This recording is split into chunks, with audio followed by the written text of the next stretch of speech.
Chest compression करते रहोगे। आपको सबसे पहले क्या चेक करना है? Carotid pulse check. Carotid pulse दोनों तरफ से हम चेक कर सकते हैं। ये जैसे यहाँ पे जॉ होता है, जॉ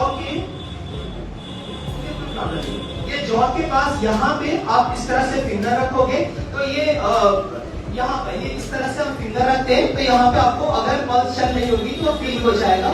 और उसमें एक चीज का ख्याल ये रखना है कि हम 10 सेकंड से ज्यादा का टाइम वेस्ट नहीं करेंगे, इसलिए कि हर गुजरते टाइम के साथ वो जिंदगी से दूर होता जा रहा होगा। तो अगर आपने जितना टाइम उसमें वेस्ट कर दिया उसके रिकवर होने के चांसेस उतने ज्यादा कम होते चले जाएंगे। तो आपने सबसे पहले ये चेक करना है। उसके बाद अगर पल्स नहीं मिल रहा है तो ब्रीदिंग चेक भी कर सकते हो और नहीं भी चेक कर सकते हो।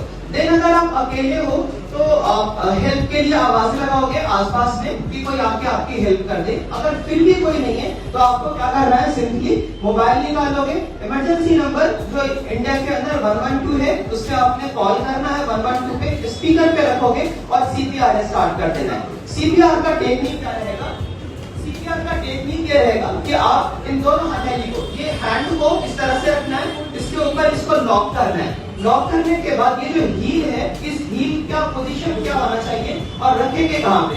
ये तो निपल है, इस निपल के बिल्कुल बीच में सेंटर में हम अपने हील को रखते हैं। या फिर आप ये कह सकते हो कि जो ब्रेस्ट पे है, ब्रेस्ट बोन के लोअर पार्ट पे, स्टर्नम के लोअर पार्ट पे आप रखोगे। तो यहाँ पे हमने इसको रखना है इस तरह से हील को। उसके बाद ये जो एल्बो है, एल्बो को लॉक कर लेते हैं। एल्बो को लॉक करने का मतलब एल्बो स्ट्रेट होगा, इस तरह से एल्बो स्ट्रेट होगा। देन आपने इस तरह से रख लिया। अब जो मूवमेंट करेंगे, मूवमेंट यहाँ से नहीं होना चाहिए, मूवमेंट हमारे बैक से होगा, कमर से मूवमेंट हम स्टार्ट करेंगे और तेज से कंप्रेशन स्टार्ट करेंगे। अभी डॉक्टर में बाय मिस्टेक को 2 कंप्रेशंस कह रहे थे, 2 कंप्रेशन नहीं 30 कंप्रेशंस करेंगे इस तरह से। और साथ में काउंट करते हैं 1 2 3 4 5 6 7 8 9 10 21 24 25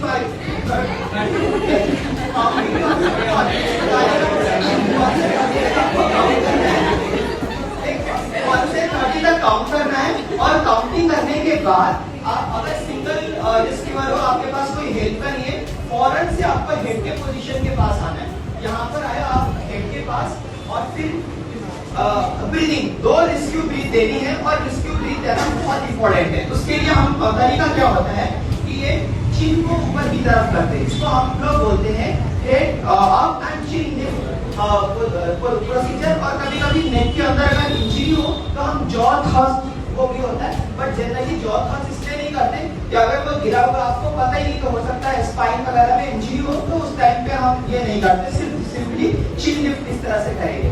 देन ये नॉस्ट्रिल को इस तरह से क्लोज करना है। नॉस्ट्रिल को क्लोज करने के बाद माउथ को ओपन करेंगे और 2 बार ऐसा इनहेल करके एक्सहेल करना है।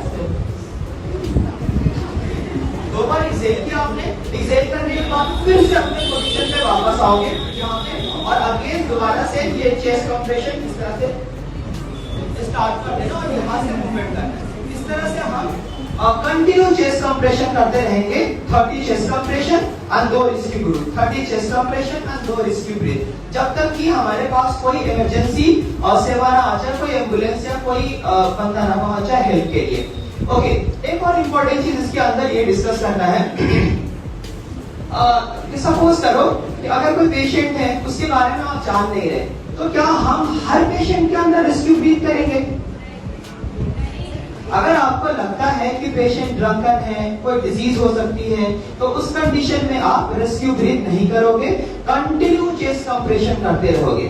ओके, कितना देर तक हम ये कंप्रेशन करते रहेंगे चेस्ट कंप्रेशन, या कितने साइकिल करने के बाद हम दोबारा से चेक करेंगे पेशेंट को कि उसका पल्स चलना नहीं चलना? किसी को आइडिया?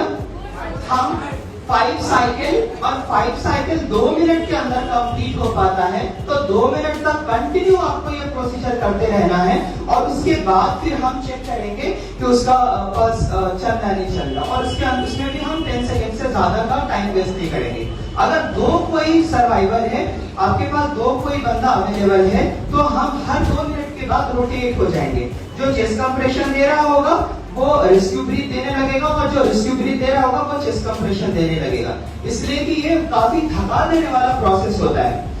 एक और चीज जो मिसिंग का टॉक शो के अंदर, आप चेस्ट कंप्रेशन में कैसे दोगे? ऐसा तो नहीं कर सकते कि हम बस टच कर रहे हैं ऐसा ऐसा बस, मतलब एक लिमिट होगा। अब ना ऐसा करेंगे कि हम पूरे हड्डी को तोड़ ताड़ के रख देंगे, एक लिमिट होगा, कितने लिमिट तक आप चेस्ट कंप्रेस करोगे, कितना सेंटीमीटर, कितना inches, 5 inches, 5 metre, centimetre, 5 kilometre की 5 सेंटीमीटर और 2 इंचेस, 2 इंच या 5 सेंटीमीटर के करीब हम तो उस टाइम पे हम मेजर लेके स्केल लेके तो नापने नहीं जा रहे, एक अंदाजे के मुताबिक 5 सेंटीमीटर जितना होता है एडल्ट के अंदर, हम 5 सेंटीमीटर एंड 2 इंचेस के आसपास चेस्ट कंप्रेशन करेंगे। और अगर इन्फेंट है तो उसके अंदर हम 4 सेंटीमीटर तक ही चेस्ट कंप्रेशन करते हैं, 4 सेंटीमीटर, और एडल्ट है तो 5 सेंटीमीटर और 2 इंचेस के करीब चेस्ट कंप्रेशन करेंगे।